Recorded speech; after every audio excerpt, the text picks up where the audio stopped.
Time. You ready? Okay. You ready? Say I'm taping you. You are right now? You're on. Okay. Take two.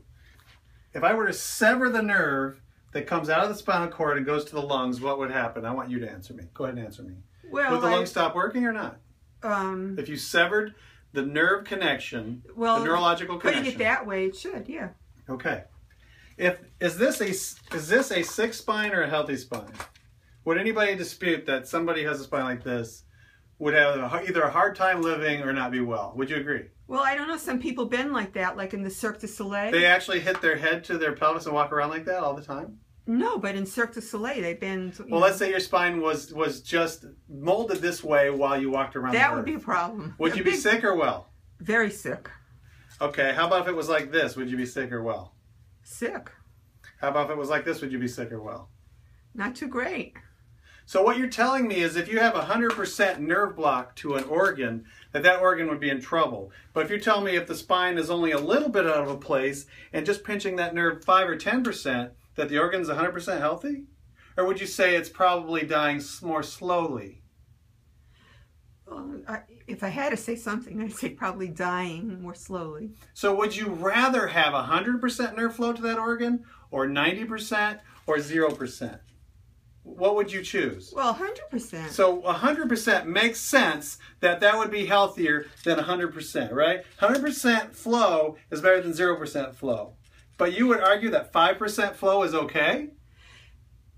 No, I'm just saying that some of my doctor friends say that there's not a correlation. Scientific evidence. So there's scientific evidence to say that if there's 100% nerve block, is there scientific evidence that if you have 100% nerve block to an organ, the organ will stop? Well, is there scientific evidence of that? I don't know. I mean, yeah, it sounds right, but I didn't look it up. You know, to say those nerves, those particular nerves. So if I cut the nerve, let's take Christopher Reeve's case. Christopher Reeve's organs were fine, were they not? Was Christopher Reeve's lungs okay when he had his broken neck? No. Why weren't they? Oh, innervation to the lungs. Was his colon okay? Was there anything that damaged his colon when he fell and broke his neck? I don't know. I can't say. How about his kidneys? He died. Okay, he did die. But he lived for a few years. How did he live? He had a respirator that helped him breathe. They actually had to massage his intestines to get him to go to the bathroom because they weren't contracting, and he had to have dialysis all the time because his kidneys weren't working. All these organs were fine, but the communication going to his organs was not fine because he severed the nerve supply.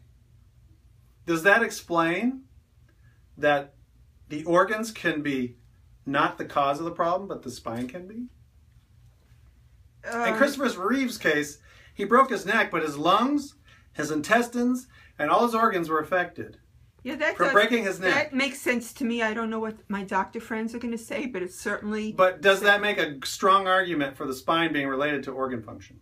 To me it does, but this... Well, are you not a medical doctor? I am. And does it make sense to you? It does. Now can you talk sense to your other cohorts? Thank you very much. I don't know. I just had some chlorophyll, but I'll clean that up later.